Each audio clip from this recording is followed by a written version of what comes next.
Good morning. Good morning.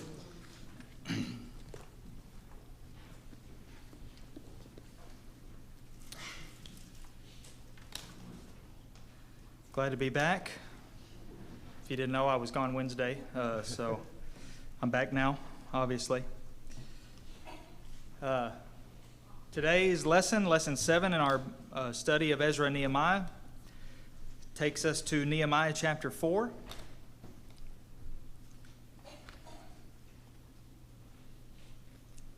The subject of which is still rebuilding the wall, except now it's going to be a little bit of deja vu probably, because we're dealing with more opposition.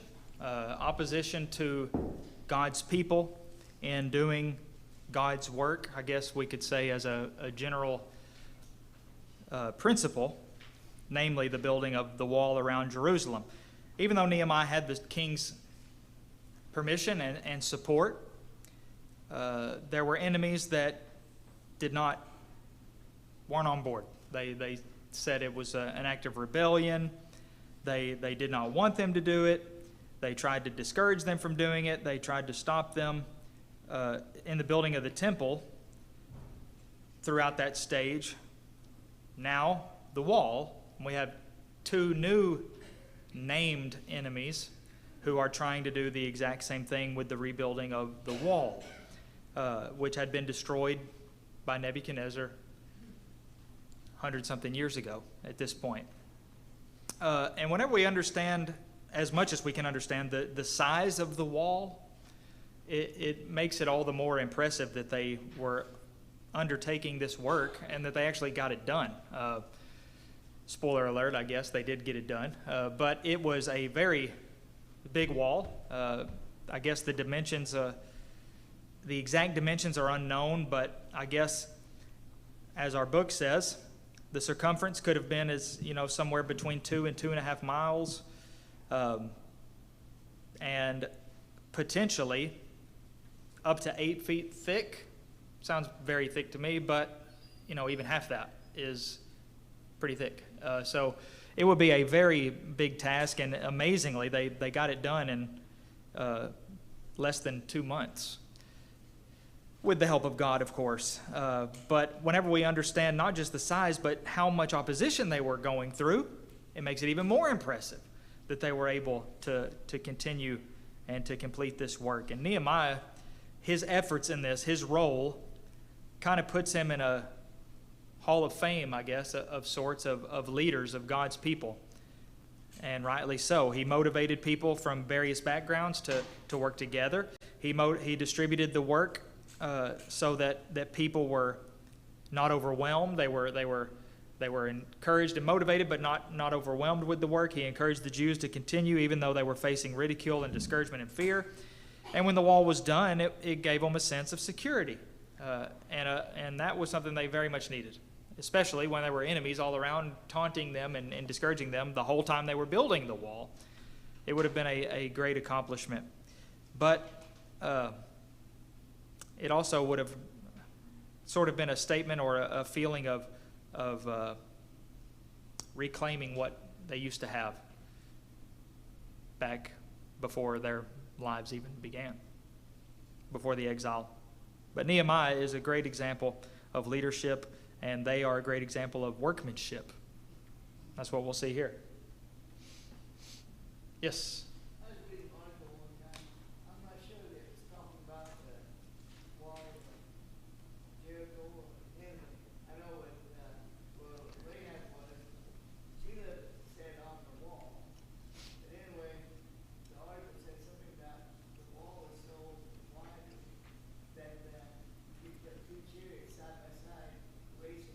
Oh, yeah?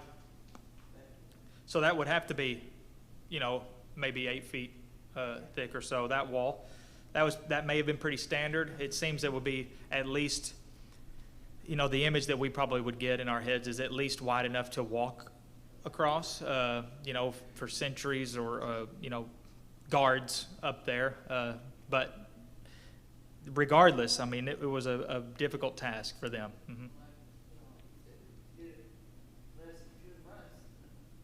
Yeah.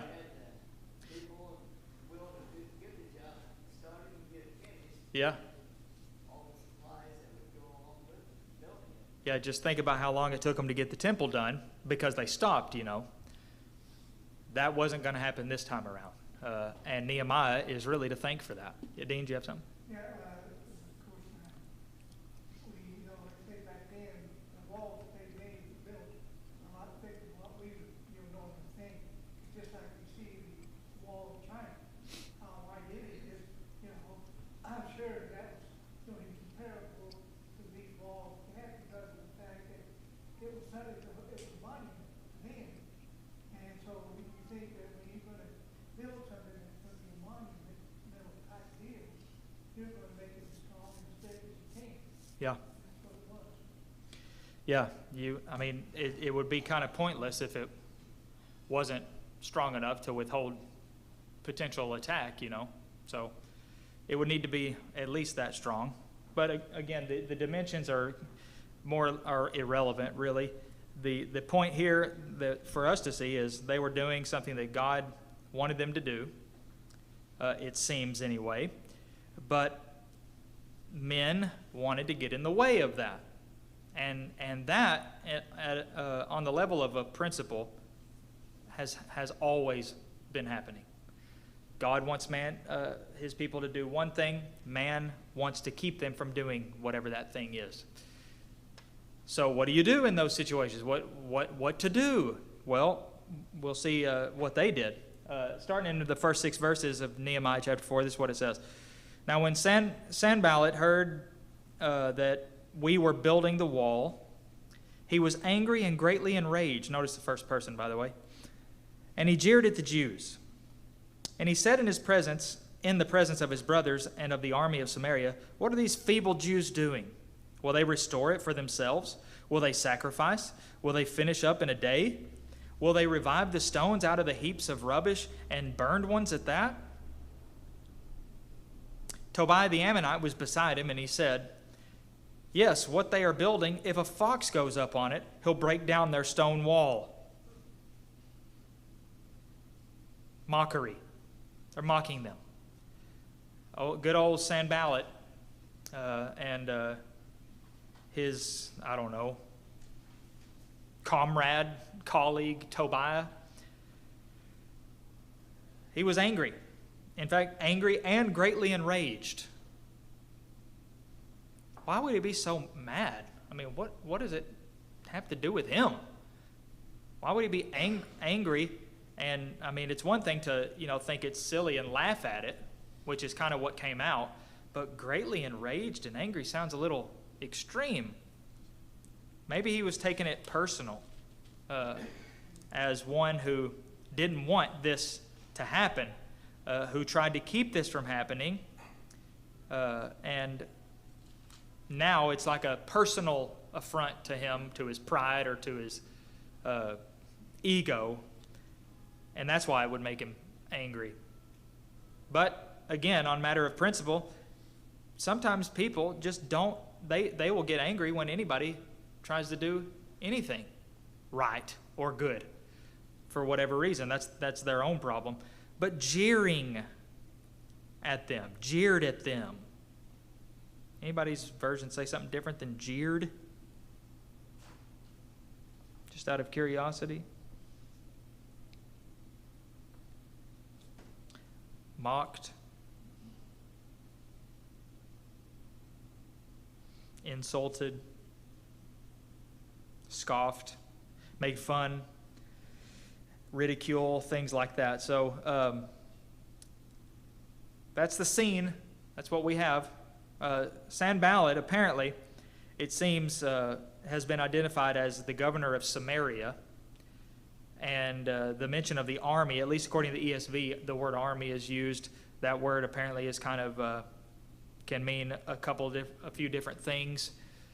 Like it can refer to wealth, so it could be the wealthy people of the land or sort of the powerful people maybe, or it could refer to the army. And at least the ESV translators opted to in that direction, the army. And if he had command of the army, that would certainly lend support to the idea that he was a governor of that region or that area who had control over over the troops or soldiers. Yep.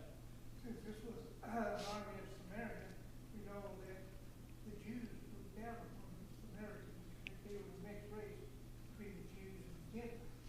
And so maybe that might be part of his, but because the Jews looked down upon this man, this guy here, when he's starting to rebuild the wall, the temple and all that, so even if they get mad. Yeah. Yeah, it's interesting. Samaritans aren't really referred to in that way. That's more of a New Testament thing, and it's one of those things that you get to the New Testament, it's like, who are these people? Where do they come from? Well, and why did they hate each other?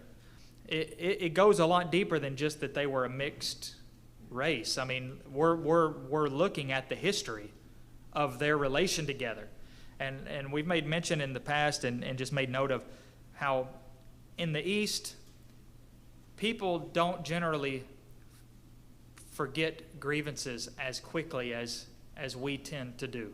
And they hang. I mean, look at the fighting that's been going on for so long. They remember, and sometimes that's a good thing. Sometimes it can be not such a good thing, depending on what the grievance is. But they had this history with the people that were here that we now know are at least, maybe they weren't called Samaritans at that time, but they would eventually be, sort of become, if you will, what the Jews would refer to as Samaritans. And they did not have a great history together. So they would remember these things. They didn't just hate them because they viewed them as half-breeds or whatever. It was deeper than that. Yes, sir.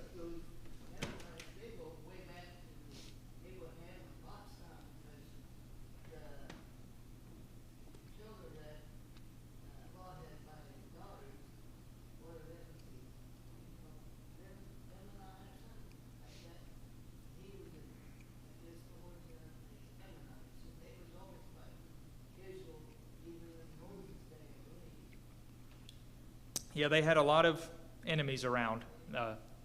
Carl, do you? Going back to your question, New King James Version uses the word mocked. Okay, mocked. And NIV is ridiculed. Ridiculed and mocked them. Never a great time when that's happening. Joe? Well, I don't think it's so much that people remember their grievances. They taught their grievances. Since children, even today, they teach their children hatred of other beliefs, other things. I mean, Jews were taught to teach what God says, but the others taught the hatred. Yeah, it's a sad situation anytime that might happen. Yes, sir. I've heard that in the south of the United States, they even forgot the Yankees. I'm serious. I've heard. Which thing would that be? The unpleasantness between the states. That the people in the South haven't forgotten what the North did? Yes, during and especially after. Well, Kentucky is technically considered the South usually. I've never heard anybody really go on about it, but like I said, I guess it would depend on which particular element,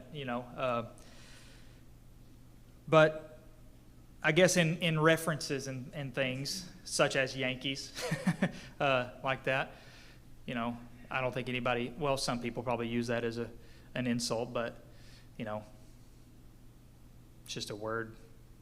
And there are plenty of names for the people in the South, too. Well, the thing we know that recently, like the rebel flag, some black people, have gone to the point that if the rebel flag is around, they think it's racism and all that better, and they're against the flag. So I mean, and the thing is, the war when it started, it was not over racial problems. It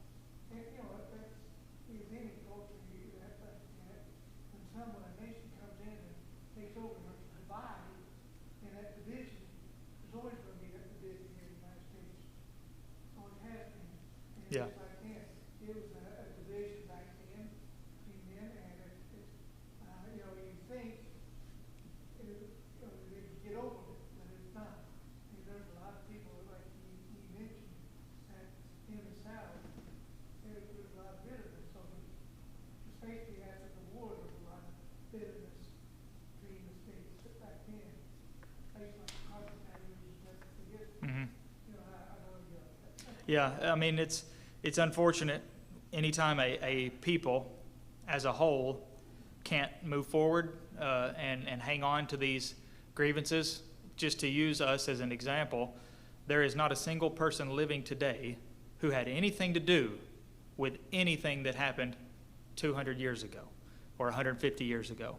So the only way for that bitterness to continue is, like Joe said, if that is built into the fabric of people's upbringing, and you make people view certain groups as if they were the group back then,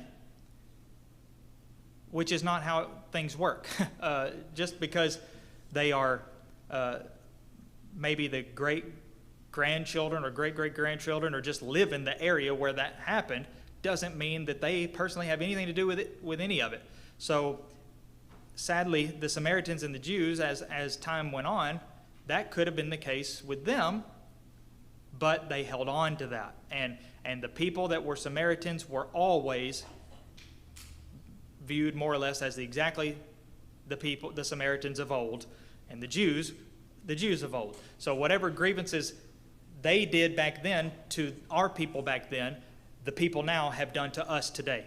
And that's a very unhealthy way to live. And the conflict over there is proof of people's inability to just grow up, if I may say. Well, we see it happen even here in the United States. That same thing is Protestants. Yeah. They're not wanting to forget a lot of things, and we see that there is a lot of things happening in our society today that is bringing that back up. You know, just like it did with in the Jews and the Gentiles, and here in the United States. They're doing the same thing. People are doing the same thing as they do. Yeah. Yep. Never good. But, remembering some things is good to an extent. But it depends on the intent of remembering. Well, they were jeering at them, as we saw. He called them feeble. They, weak, talking about weakness. And with that probably comes, the implication that they were unable to do this. They were incapable. And then Tobiah joins in. And, just to kind of paraphrase, he said, even if a fox climbs up on that wall, it's going to crumble to the ground. That's how good of builders they are. Obviously insulting them. Even if they do it, all it's going to take is a fox or something to jump up there, and that's it. It'll just fall to the ground. Well, how did Nehemiah respond to this? Well, we've already learned something about Nehemiah in earlier chapters. I guess the lesson earlier in this book about how he was a man of prayer. He prayed before things were going to happen. He even, threw up a little prayer during, right there on the spot when the need arose. Well, here's what we read in verses 4 through 6. He says, "Hear, O our God, for we are despised. Turn back their taunt on their own heads and give them up to be plundered in a land where they are captives. Do not cover their guilt and let not their sin be blotted out from your sight, for they have provoked you to anger in the presence of the builders." Just a little prayer. It seems that he said this as he's writing this. But either way, he says, "So we built the wall, and all the wall was joined together to half its height. For the people had a mind to work." That, to me, is the single most important and powerful one of them, I should say, in this whole chapter, especially for application for us. How did this happen? How was this working? Well, sure, God played a part. Nehemiah played a part. Lots of people played a part. But that wouldn't make the wall be built necessarily. But this did. The people had a mind to work. Why did the people work? How were they able to work? How'd they do this? They had a mind to work. Their mind, they had it in their mind, in their heart, we would probably say. It was in their heart. They had the willingness and desire to work. And when it comes right down to it, that is kind of the answer to any time we do anything, isn't it? Even bad things. Why'd you do that? Because I had a mind to do it. I wanted to do that. We generally do what we want to do, don't we? If it's something that we want to do, we'll find a way to do it. And I'm not talking about sin. I'm just talking about, going on vacation or something, or doing some kind of hobby. Or when we want to do it, we find a way to do it. But sometimes we fall short when it comes to God's things. And we fail to do them because we don't have a mind to do them. Yeah, Joe? The mind to work is also another way of saying a purpose to do something. They knew that the work they were going to do was what God told them to do. Yep. And so that was their reason for living. It was right outside their door. You build your part, I'll build my part. And it was... Yep. They had a mind to do it, so they all were working together in whatever capacity was best for them. They were, and everything came together because they had a mind to do it. They wanted to do it, and so they were doing it.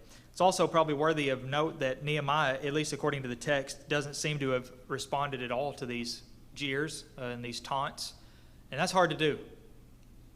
Whenever you're being mocked, it is very hard not to say something back, even if that's ridiculous. That's one of the most amazing things about the crucifixion narrative is how strong Jesus was to not answer anything at certain times. Sometimes it was depending on who was like to Herod. He didn't say a word to Herod the whole time. Sometimes he didn't answer the Jews to the point that Pilate had to say, do you not hear what they're saying? What do you have to say? And he just didn't.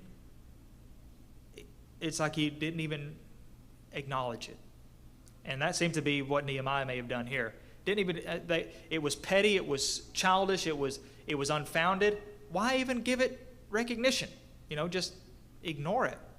And sometimes that's the best thing to do. Your mouth can't get you in trouble if you keep it shut in times like that. Maybe Nehemiah would have, maybe something productive and called for would have come out, or maybe something that he would have regretted would have come out. But since he just ignored it, win-win. Yeah, Dean? Now, we know that the faith that Nehemiah had in God, knew that he was going to protect him, but he did something about it. He put it right in his hand. And as we see, I don't want to get too ahead of us in the scripture here, how that he did take care of that. He split the works up, and he was very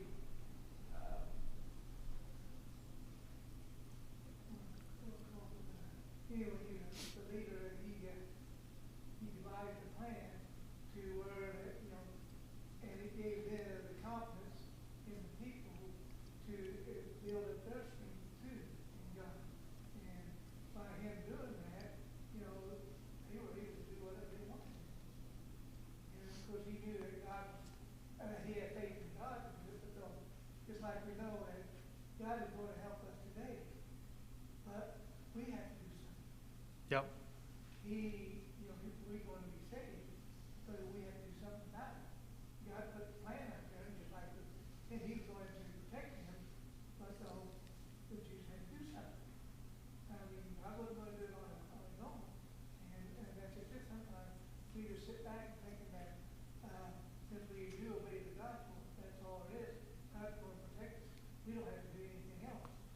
That's not the truth. We got to work in it. Yeah. They work in it. Yep. It will be very difficult to find a time ever in the history of man where God acted without man's, parallel action of some kind also taking place.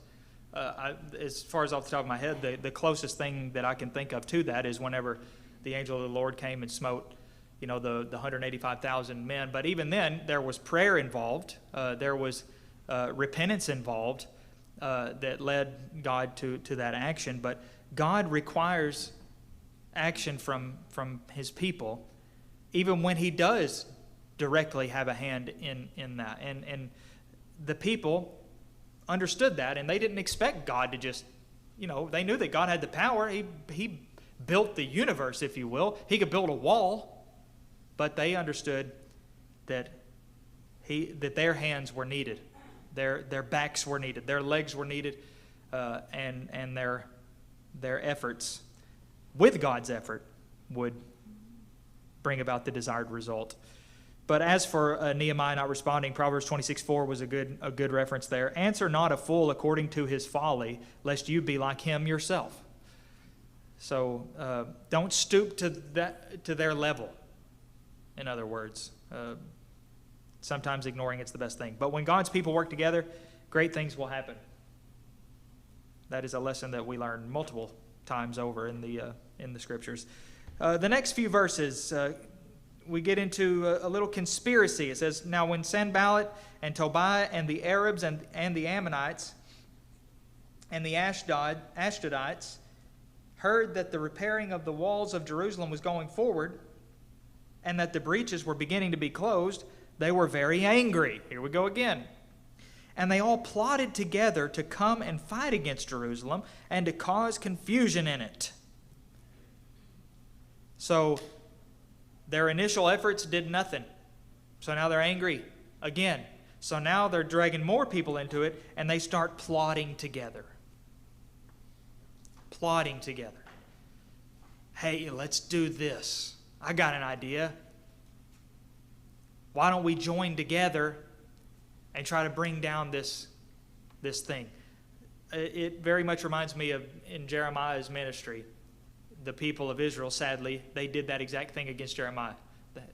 In those words, they plotted together against him. Hey, let's not listen to anything he says, and let's close our ears and ignore him and all these things. And it had a huge effect on. It hurt Jeremiah a lot. Did a lot of emotional damage to him, and throughout his whole ministry, he was dealing with that kind of thing. But here, these enemies are plotting together just to tear down their work, literally and figuratively. Plotting together to keep them from doing it. Verse 9 then says, and we prayed to our God and set a guard as a protection against them day and night. In Judah it was said, the strength of those who bear the burdens is failing. There is too much rubble. By ourselves we will not be able to rebuild the wall. And our enemies said, they will not know or see till we come among them and kill them and stop the work. At that time the Jews who lived near them came from all directions and said to us 10 times, you must return to us.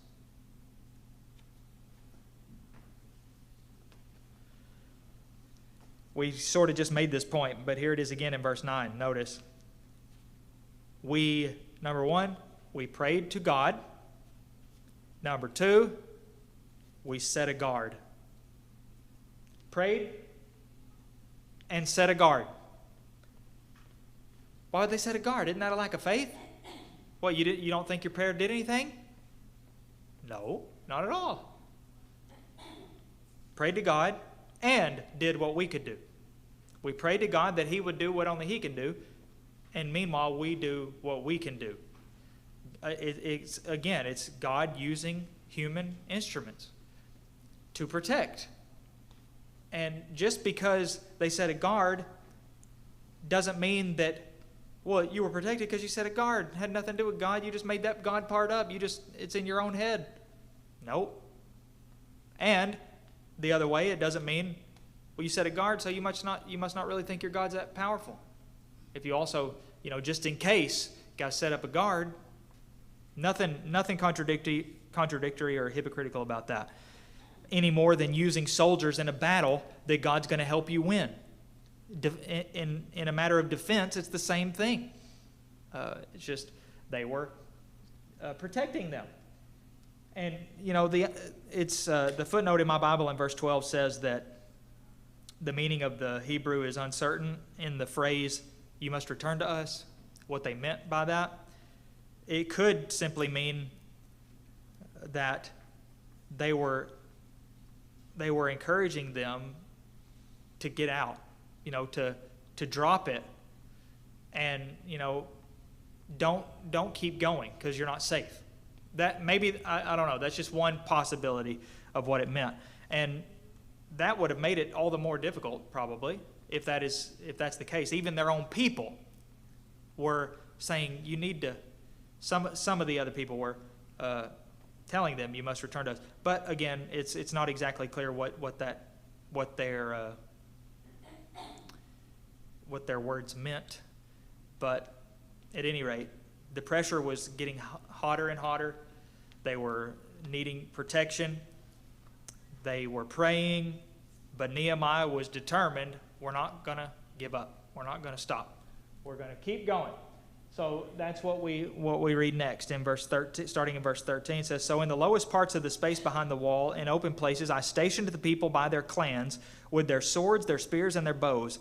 And I looked and arose and said to the nobles and to the officials and to the rest of the people," three things here. "Do not be afraid of them," number one. Number two, "remember the Lord, who is great and awesome." And number three, "fight for your brothers, your sons, your daughters, your wives, and your homes." Short and sweet. Of course, it's probably abbreviated, but at any rate, don't be afraid of them. Remember the Lord. He's great and powerful. Those two kind of go together, very much so. Who's great and awesome. And fight. Don't be afraid. Remember that God is with us. And fight. Fight for your brothers and your sisters, or your sons and your daughters and your wives and your homes. He made it personal. This is about you, your homes, your brothers, your sons, your people.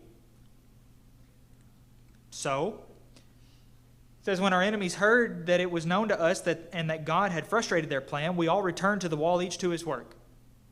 From that day on, half of my servants worked on construction, and half held the spears, shields, bows, and coats of mail. And the leaders stood behind the whole house of Judah, who were building on the wall. Those who carried burdens were loaded in such a way that each labored on the work with one hand and held his weapon with the other. And each of the builders had his sword strapped to his side while he built." That's an interesting image, isn't it? Each labored on the work with one hand, held his weapon with the other hand. We're going to keep working on this wall. You think that's the most effective way to do it? Of course not.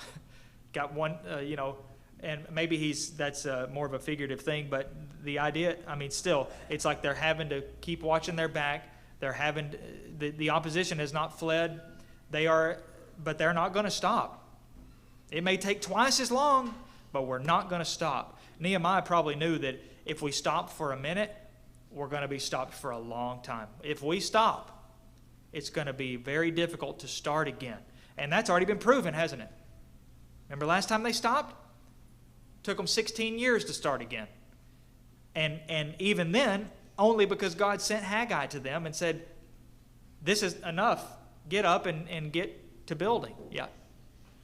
When he says, "remember the Lord," I think you also have to remember that there's evil out there. And as a church, just like the Lord, we must fight, but we must always beware that the devil is about like a roaring lion seeking us. And it's like with Jesus when he rebuffed the devil.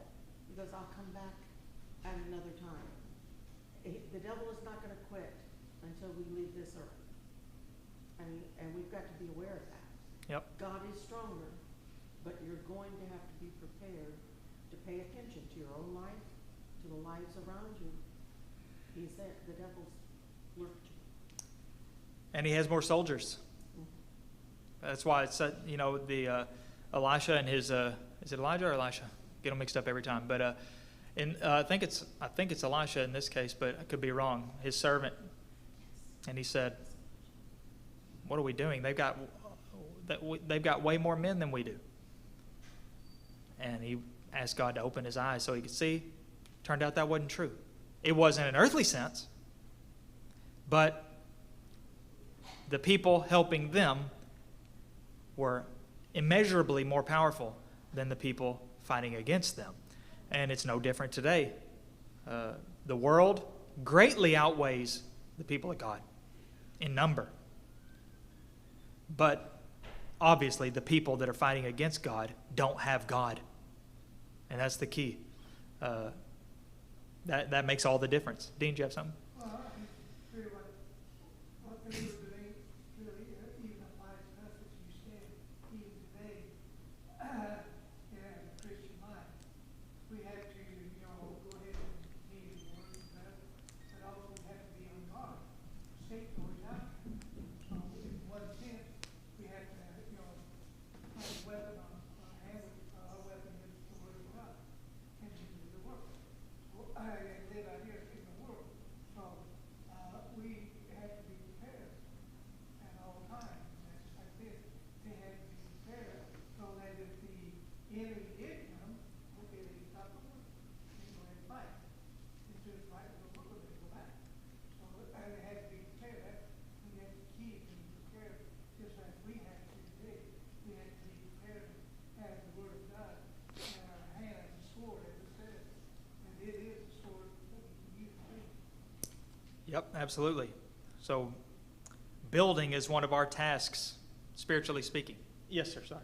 About who outnumbers whom. You say, we think of the world and the people of God.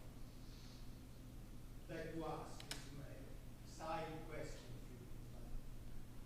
When you, and I mean you, Blue, think of us, we are of the people of God, or we are of the world? That is an off question, I would say. But it's important. It's important. To us, it was important to you. Well, that's not really for me to say. I mean, God tells us how to be. That's what I God say. tells us how to be his people and who are his people.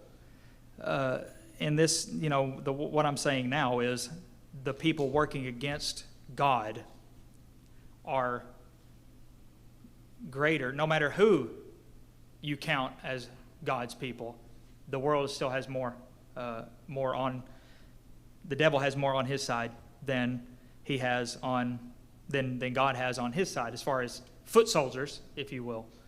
But I would say that according to the scriptures, anybody who obeys the gospel is one of God's people, and those who continue obeying the gospel continue to be God's people, is the answer I would give. And that question is asked a lot, I think, usually in a defensive way or as a gotcha kind of thing. Not that you were doing that, but that is the answer that I would give. Is everybody who obeys the gospel is one of God's people. Nobody who doesn't obey the gospel is one of God's people, and only those who continue to obey the gospel continue to be God's people. But the devil's people always outnumber God's people, but the devil's power never outweighs God's power. So,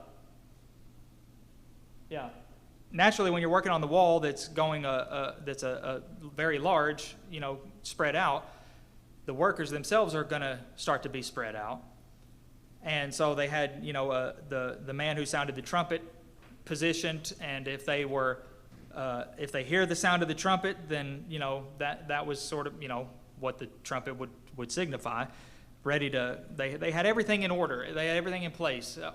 Everything that needed to be set in order. They were working. They needed to listen for the sound of the trumpet if need be. But and it says, in the place where you hear that, rally to us. Our God will fight for us. Well, if our God's going to fight for us, then why do we have to rally? It's that same thing that we just pointed out. God fights with us.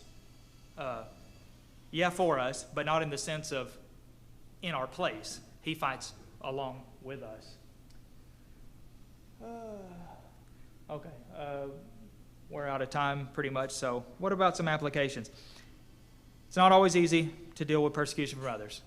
In fact, I would say most of the time it is not easy. You ever heard sticks and stones may break my bones, but words can never hurt me?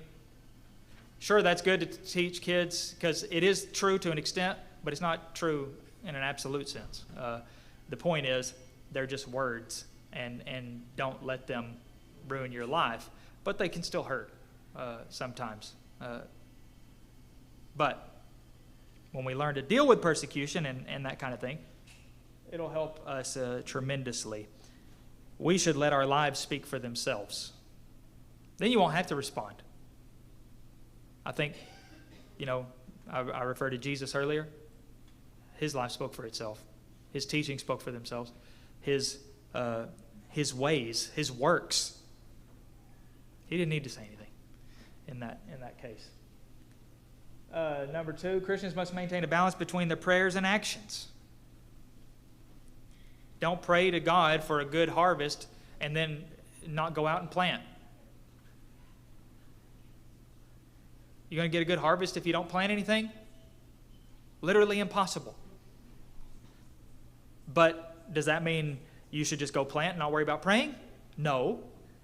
They go together. Man's actions and man's prayers. They go together, and that is observed countless times in the lives of God's people. And finally, number 3, Nehemiah's strategy was successful in part because he placed people in areas where they had a vested interest. It's probably a little more practical or specific of an application, but when you put people somewhere that is, in their wheelhouse, so to speak, right in their sweet spot of interest and ability, you're going to get the best result. So Nehemiah placed people in positions where they had a vested interest, including making it personal, like we said. And if we would operate in that same way, doing things in the most effective way, not necessarily the most efficient way by our standards, but effective way. And I thought it was a good example that they put in the book about how youth ministry is always the most successful whenever parents of those youths take the lead role. Parents. A young Christian's or a young, maybe soon-to-be Christian's best youth minister will always be their parents. It couldn't be any better. You can't get a better situation. Sometimes we lose sight of that, and the parents are relying solely on other people, like the Bible school teacher and if there's a youth minister in the congregation and things like that. Yes? Stacy Hill said this a long time ago, and that was, yes, the parents have the most responsibility for raising their children. One of the things included in raising your children is who you place them among and who you direct them to as people to respect or admire, and how to sort that out. When kids hit teen years, it's awfully hard for a parent to get through. It's kind of like we were talking about, why waste your breath because they're not listening. That's kind of past, but if you place them among the church and with people who are faithful, then they'll hear it from those around them. And like, yes, they were most invested, but I'm sure Nehemiah figured out what they were capable of doing. I'm not going to pluck you up or put you over in this house or move you here. You're capable of handling this, we'll swear. Yep. And very quickly, it reminds me of whenever, I forget the exact situation, but David, they were going back to get something, and he left a certain group of the men that were weary behind to watch the things, and him and the rest went. And when they got back, the men that went with David said, they don't deserve anything. They're not getting any of these spoils. And David said, no way, that's totally wrong. They did as much as you did, and they will get their share of the spoils. And, think about in relation to this, if David had done that the other way and not considered the circumstances and situation of the men specifically, and sent the ones that stayed back with him and left the other ones there, it probably wouldn't have been as successful of a mission. But he was aware and chose the people to do the job that was best for them to do, and considered them both equal parts of work.